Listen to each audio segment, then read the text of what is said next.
Welcome, everybody, to the latest edition of AASCENTV, Life on the Autism Spectrum. I am your co-host, Jennifer Brooks. And I'm Um, Go ahead, Will. and I'm your co-host, Will Burnick. Thank you, Will. Today's guest is Brittany Murphy. She is a therapist who works with clients in the autism community.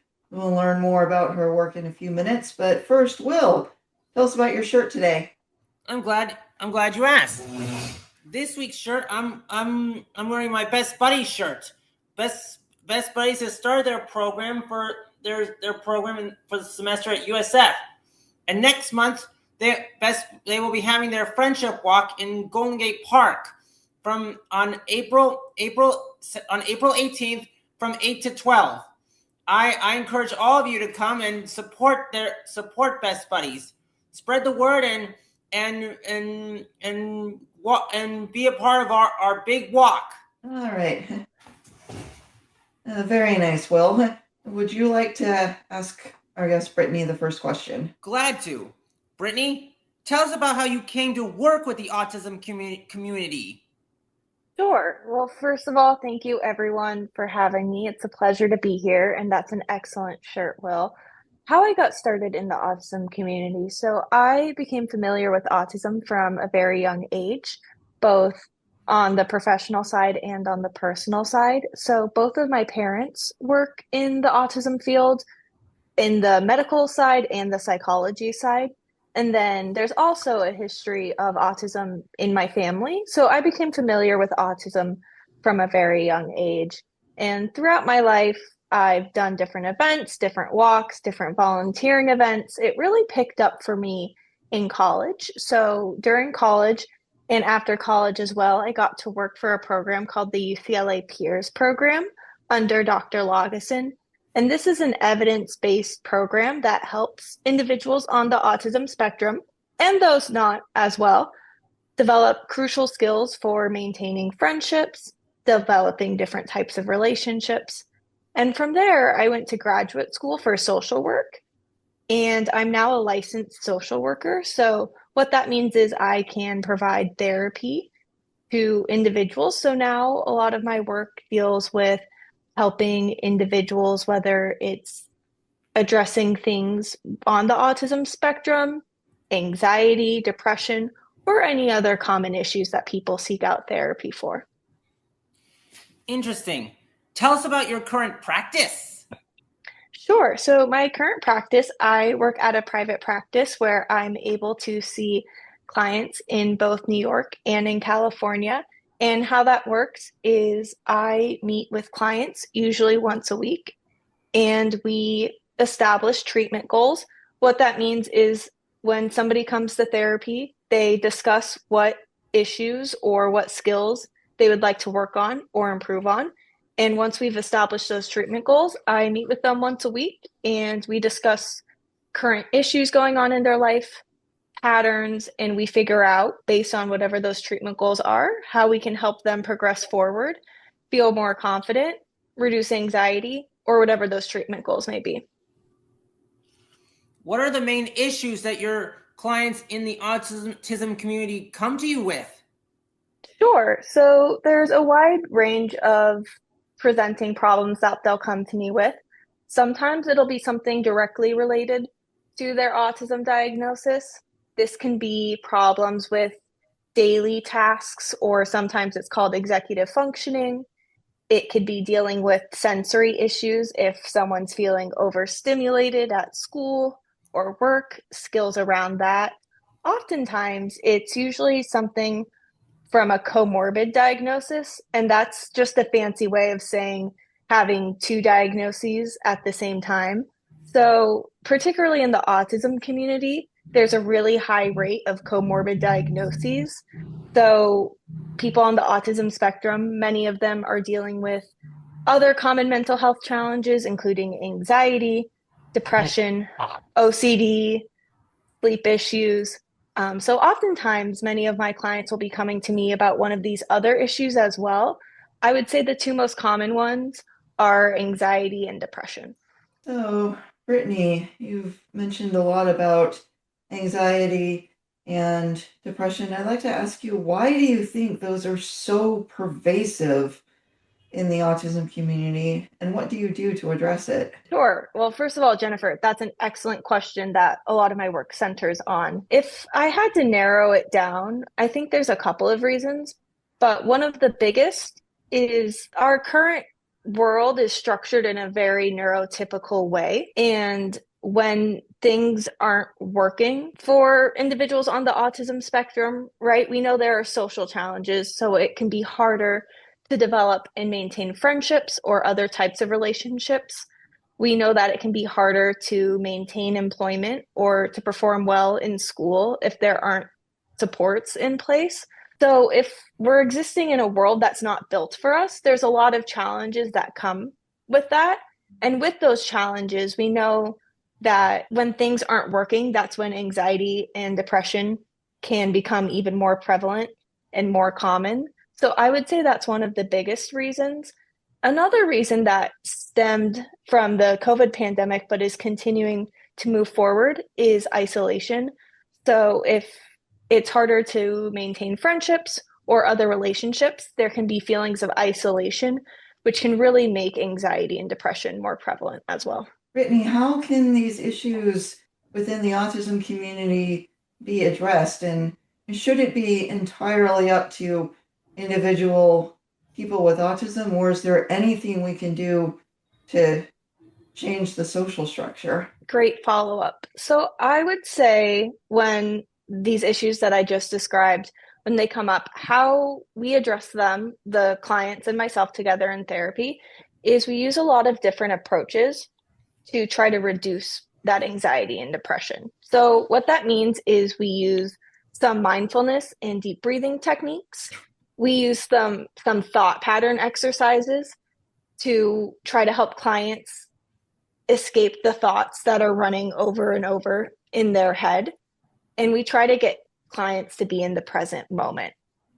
With that being said, all of the responsibility should not be on the client, particularly with a lot of factors that are outside of their control. So I shouldn't or couldn't expect someone on the spectrum to be able to change a complete society that's neurotypical. That wouldn't be ethical of me. That wouldn't be possible for any one person to do. So all the responsibility shouldn't fall on the one person. But what I can do is give them tools so that when moments are feeling overwhelming or if anxious thought patterns are coming up, I can give individuals the tools to deal with it in the moment to get through that situation and come out better prepared. Brittany, one Now, question I of would mine. like to introduce our cultural correspondent, Stacey Kennedy. Stacey, do you have a question for Brittany? Yes, I do. Thank you, Jennifer, for the introduction. I came across what the four S's of supporting self-worth. What are the four S's, if you'd like to explain, Brittany? Sure. So when we're talking about the four S's of self-worth, I'm assuming you're talking about self-love, self-worth, self-confidence, and self-awareness. Is that correct? Yeah, Great. like there's a self-care and compassion support. I guess those are the same things. So yeah. Yes, they're very similar. These are all very important in general therapy and particularly doing therapeutic work with individuals in the autism community because when dealing with either autism or any of the comorbid conditions, oftentimes these four S's get pushed to the side. So we see decreases in self-love and self-worth, which can also impact self-confidence. So, what therapy will try to do is empower the individual to develop the skills so that these four S's can increase over time. So, I tell clients who come in about self confidence or self esteem. Self esteem is not going to be improved overnight. I wish it could be. Unfortunately, the reality is these skills take time and it needs to be practice. I often give the metaphor of learning how to ride a bike. So when we learn how to ride a bike, we don't get on a bike the first time and we're a pro riding a bike down the street. We normally have to stumble a bit and then continue practicing. So I tell clients there are different tools that we can use. One, to learn the skills to improve these four S's, but then equally important is maintaining these skills over time. So, yes, it's important to learn the skill itself. We also need to learn how to maintain these skills so that it doesn't decrease again. Or if we see them decreasing, we can catch ourselves and work to improve them further. Nice. Would you say, considering because we live in such a multicultural that part of helping us clients and others like navigating life or so, like especially when there's like identity change, I mean, there could be a lot of confusion in that as well. Would you say that, it doesn't have to be multiple like hobbies or activities they like? I mean, they maybe like a lot of activities or so on, but would you say like one or two that, it's okay to do that and and not worry about, oh, I should be into this or that, kind of thing? Absolutely. I tell the clients that I work with, find hobbies that interest you. Yes, Mhm. there are some things in life that we all have to do that we're not a fan of, right? We have chores to do, we have errands to do. As human beings, there are things that we need to get done that we can't push to the side.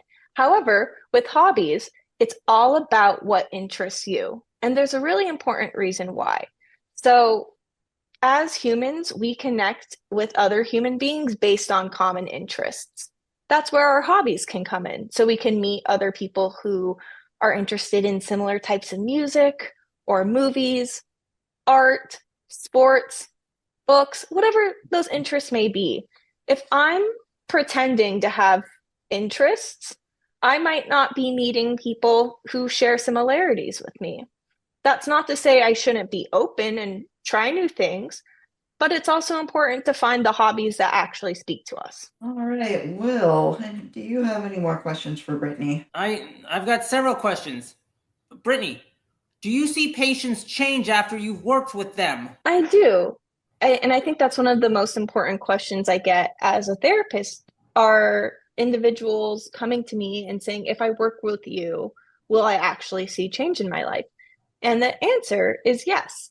Now, change happens at different rates for each individuals, but some common changes I see are clients that are dealing with pretty high anxiety or social anxiety levels, getting out of their comfort zone a little. So at the beginning, many of my clients won't want to engage in certain social activities because the thought of even just attending that activity makes them so anxious that it's hard to get out of their head.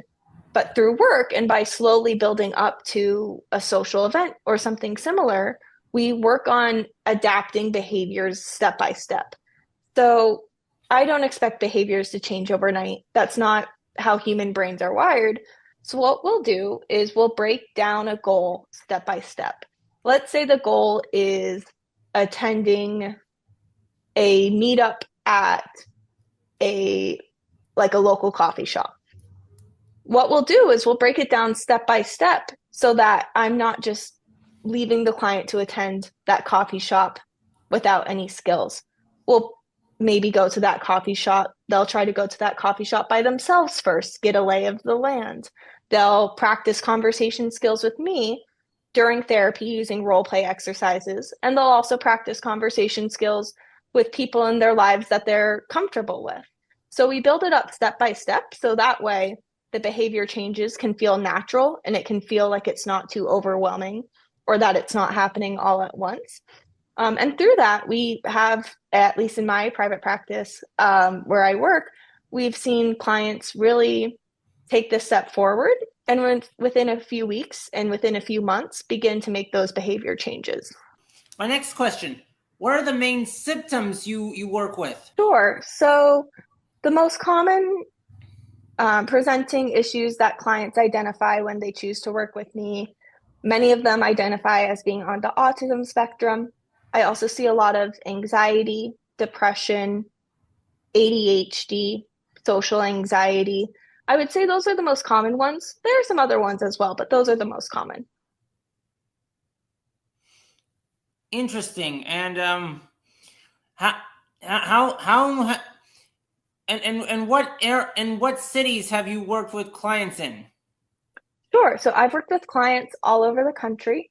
I currently work with clients in California and in New York. In California, I've seen clients all over the state because of the benefits of telehealth. I've done previous work in Los Angeles and Orange County, but with Zoom, I'm able to see clients all over. How do clients come to you, and what's the process of finding a therapist? So oftentimes clients will find me on the internet. So they'll do a Google search and they'll come across my therapy profiles. I also get referrals. So if other therapists know that they have someone who could be a great fit, they may refer individuals to me that way. And just the process of finding a therapist in general is I often encourage individuals to search for therapists based on certain goals that they have or certain diagnoses. So if somebody is on the autism spectrum, I recommend that they look for a therapist who specializes in autism or neurodivergence. And that's because they have training and experience with working with this population already. Same thing for somebody experiencing depression. I would recommend that they search for therapists in their local area or via telehealth that specializes in depression, because when we're going to therapy for a certain topic, we need a therapist who already knows and is an expert on that topic to help guide us, right? That's the therapeutic relationship. How that works for me is clients can reach out to myself or they can reach out to my practice, and I offer free 15-minute phone calls so that the client and I can introduce ourselves to each other, see if we'll be a good match in therapy, discuss any issues, concerns, goals. And I find that this free 15-minute call is important because we need to see, what are we like together? What are the goals? Will this be a good fit for both of us? Because if a therapist isn't the right fit for you, it's important to find one that meets you where you are and that can address the issues that you're hoping to bring up. So, Brittany, earlier you talked a little bit about difficulty establishing and maintaining friendships. I'm wondering, do you also work with clients who have problems, difficulty finding and establishing romantic relationships? And do you offer couples counseling? Sure. So we have seen both at the practice where I work and with myself and my individual clients, we have seen a lot of clients come in with questions and issues around romantic relationships. Many of my personal clients on the autism spectrum, dating and establishing a relationship is one of their top social and treatment goals. So how that works is I work with them to develop the social skills that are important for dating. Many of the social skills of dating are similar to the ones in friendship. Obviously, friendship and dating are two different things. So how that will work is I will meet with clients. I will get a sense of their values, what they're looking for in a partner, any previous dating experiences or any experiences to go off of. And we talk about some important basics. We'll talk about dating safety.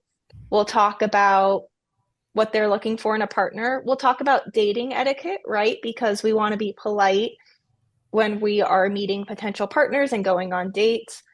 So there's really a whole range of dating topics that we talk about. And I think it's one of the most important themes in adulthood. So the fact that many autistic individuals are coming to me for dating issues, I find to be both important and inspiring.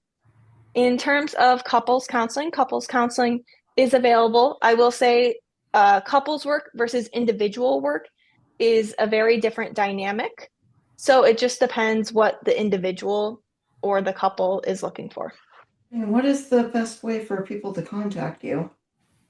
Sure. The easiest way for people to get a hold of me is by email. My email address that they can send emails to is Brittany, my name, so BRITTANY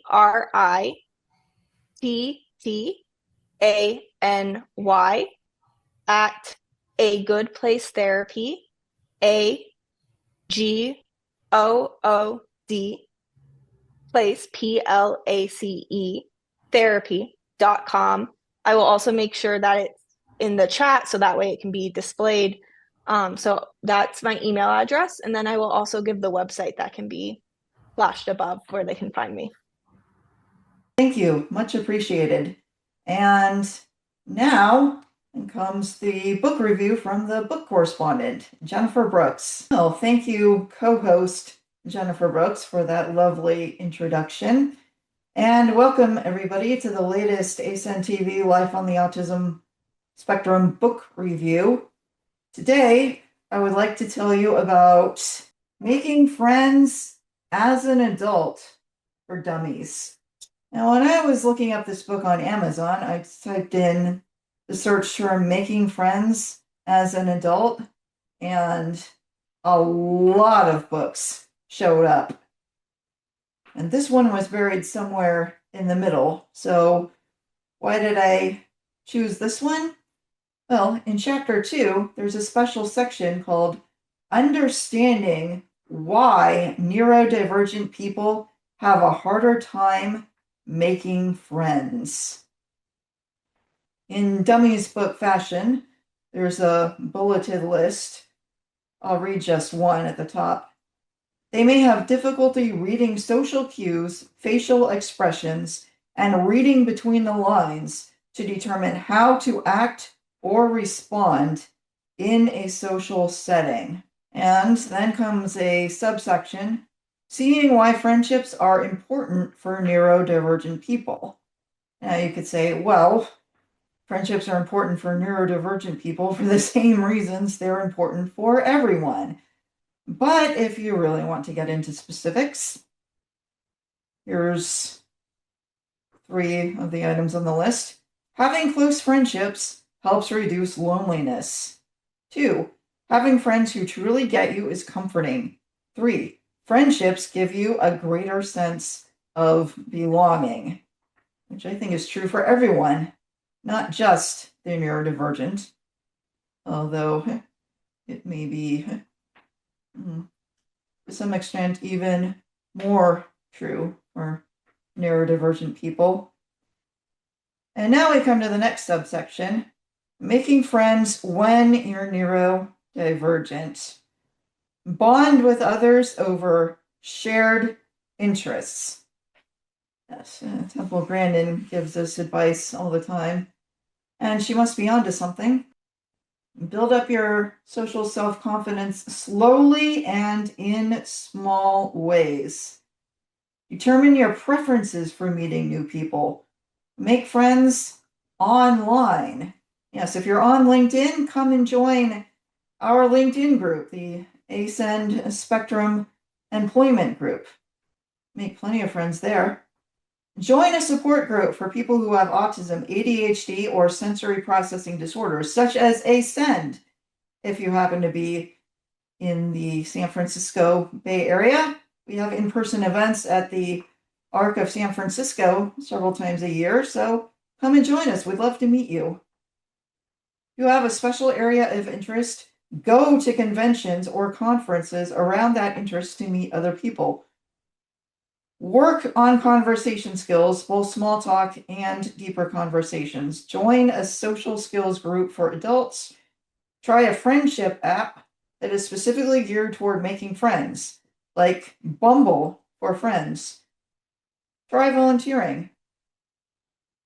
Take an in-person or online adult enrichment class in an area that interests you. So, yeah, if you're out there listening, I'd really encourage you to try some of those strategies.